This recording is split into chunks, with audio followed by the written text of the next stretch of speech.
Today we will be learning the procedures for completing the startup check sheet.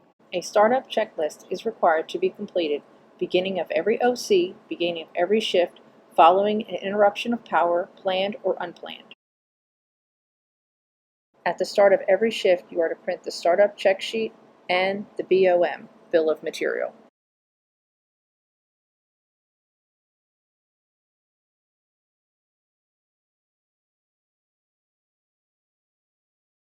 Next, you are to verify the version printed of the finished goods spec sheet and the DPM and make sure they are correct against the version online.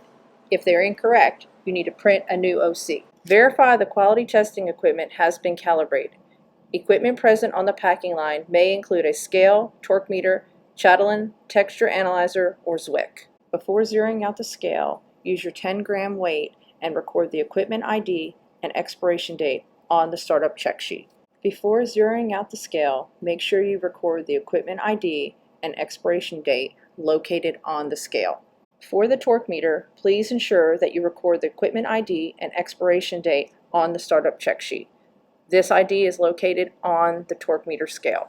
Before calibrating your weight, make sure you zero out the scale by hitting 0T on the scale to ensure that the scale reads 00. Once the scale has been zeroed, place a calibrated 10-gram weight on the scale and record the weight in the startup check sheet. Weight must be between 9.99 grams and 10.01 grams.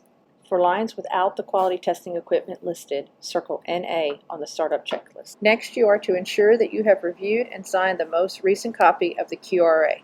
The copy is posted on the line or is available in ETQ. You will search the Document Review Confirmation module in Power BI using the line number located from the Tools homepage. After verifying you are current, circle Yes on the startup check sheet.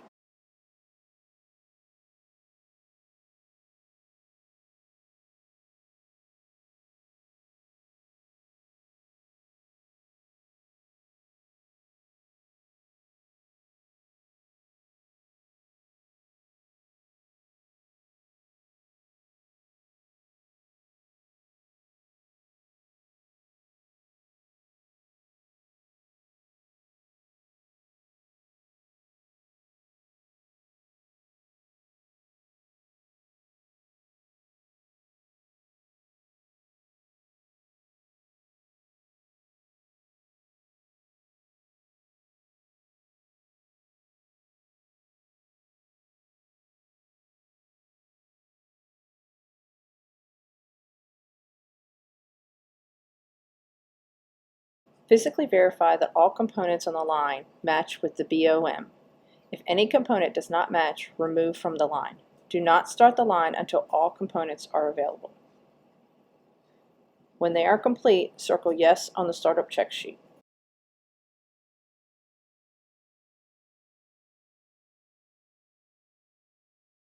Ensure the Clare pit stop was completed the previous shift by verifying that the green button is selected on the Solvus board. If Clare pit stop tasks are not complete, notify team lead or cell manager. Once verified, circle Yes on the startup check sheet. Verify the line is clean, sanitized, and according to the line procedure.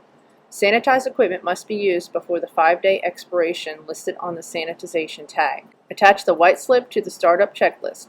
Keep the yellow slip on the line to keep track of the 5 sanitization rule. Verify the filling equipment is within 5-day requirement for prolonged filling. The filling equipment must be cleaned and sanitized after 5 calendar days from the run date recorded on the cleaning and use log. After verifying the satisfactory status of the equipment is within expiration, circle Yes on the startup check sheet. Verify the formula bulk ZZ number on the line and make sure it matches the formula bulk on the BOM. When complete, circle Yes on the startup checklist. Verify all ACDs are functioning correctly using the ACD check sheet from ETQ. If any fail, notify your team lead or cell manager. Do not start your line until all ACDs are functioning correctly. Validate completion of all ACD checks in FlexNet. When completed, circle Yes on the startup check sheet. If the line does not contain any ACDs, circle NA on the startup check sheet.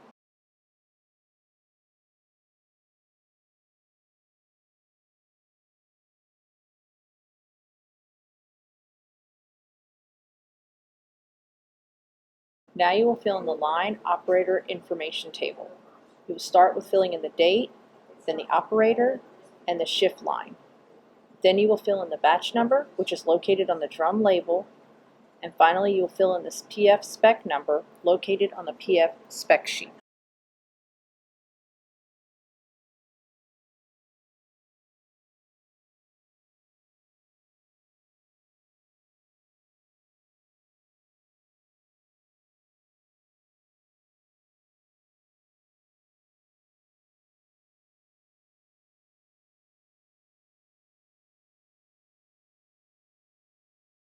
Next, you will verify if the product is a work in progress WIP. If it is a WIP, check the box for WIP product. Now you will look at the assembled product review. This section refers to the individual PF/SF unit.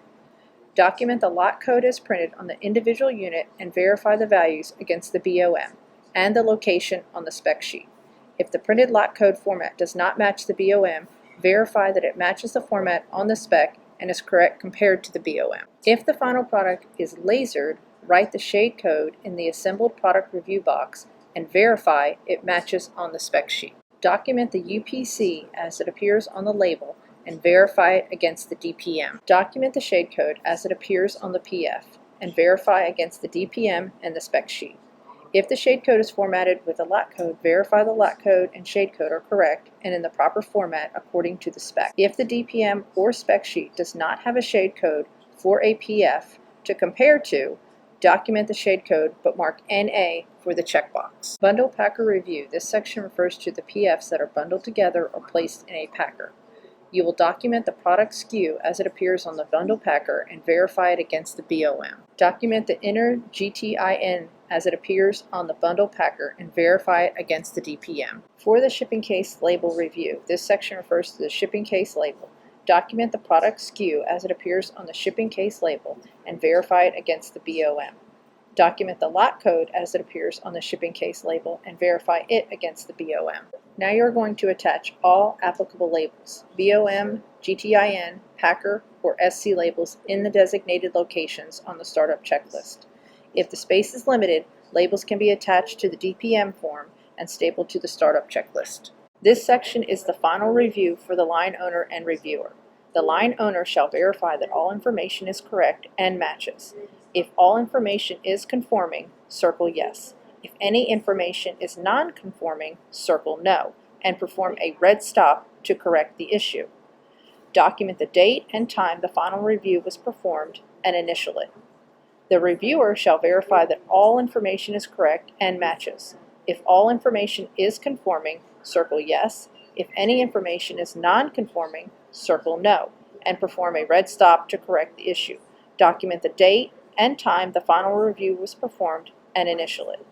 The reviewer will verify the information written matches the physical samples and is correct against the required documents.